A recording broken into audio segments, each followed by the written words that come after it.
ఇప్పుడు జై Srimannarayana. Next day మేము అహోబిలం అయ్యాక సెకండ్ డే ఆఫ్ రోడ్ అది వెళ్ళొచ్చాక మళ్ళీ నెక్స్ట్ మేము వెంటనే యాగంటికి వచ్చాము. ఇక్కడ యాగంటి ఒక శైవ క్షేత్రము. ఇక్కడ ఉమామహేశ్వర స్వామి దర్శనమిస్తాడు.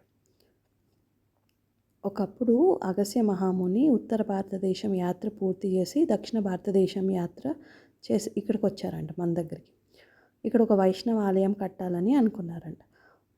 అట్లా అని ఒక విష్ణుమూర్తి రూపాన్ని ప్రతిష్ఠిస్తా అనేసి అనుకొని తయారు చేస్తున్న సందర్భంగా కుడి వైపు కాలు వేలు విరిగిపోయిందంట స్వామివారిది.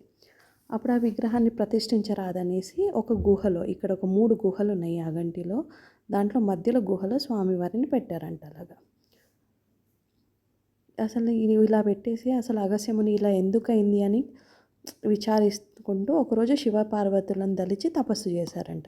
అప్పుడు స్వామి ఆయన తపస్సుకు మెచ్చి శివుడు దర్శనం ఇచ్చారంట. ఇచ్చి ఇక్కడ ఏంటి, ఇక్కడ ఎందుకు ఇలా అయింది స్వామి అని అడిగితే, ఇక్కడ గంగా నిత్యం ప్రవహిస్తుంది అని, ఇక్కడ వైష్ణవ ఆలయానికి తావు లేదు, ఇది ఒక శైవ ఆలయము అని చెప్పి ఆది దంపతుల రూపంలో అగస్త్య మహాముని కోరిక మేరకు స్వయంభుగా ఇక్కడ వెలిసారంట.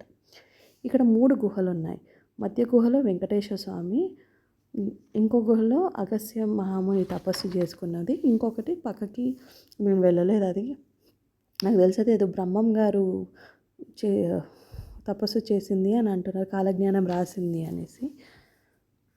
మధ్య గుహ ఎట్లా ఉందంటే షటగోపం రూపంలో ఉన్నది. అందుకే అక్కడ అయ్యవారు మనకి షటగోపం పెట్టరు. ఎందుకంటే మనమే అక్కడ స్వామివారి పాదం కింద ఉన్నట్టు, షటగోపం కింద ఉన్నట్టు అండ్ పైన చీకటి ఉంటుంది. ఇక్కడ ఆ గుహలో పైన లైట్ వేసి చూపించారు. అక్కడ పద్మావతి అమ్మవారు ఉన్నారు అండ్ స్వామివారి పాదాలు కనిపిస్తున్నాయి. ఇక్కడ వెంకటేశ్వర స్వామి మొదటి పాదం పెట్టారంట. రెండవదేమో దేవుడి గడప, మూడవదేమో తిరుమల. జన్మస్థానం ఇక్కడంట, వెలుగు స్థానం అక్కడ అని అంటారంట. ఇదే మధ్యలో గుహ.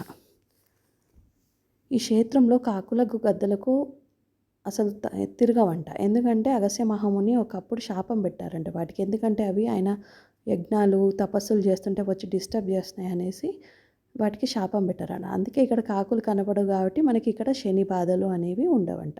ఇక్కడ యాగంటి బసవన్న తెలుసు కదా, మనం చిన్నప్పటి నుంచి వీరబ్రహ్మేంద్ర కథలో విన్నాం కదా, రోజు రోజుకి పెరుగుతున్నాడంట. స్వామి ఈ విష్ణుమూర్తి వెంకటేశ్వర స్వామి ఎప్పుడైతే ఈయన చెప్తాడో అప్పుడు ఈయన రంకలేసుకుంటూ ముందుకు సాగుతాడంటే అప్పుడు మనకి కలియుగం అనేది అంతమవుతుంది అని చెప్తున్నారు. జై శ్రీమన్నారాయణ.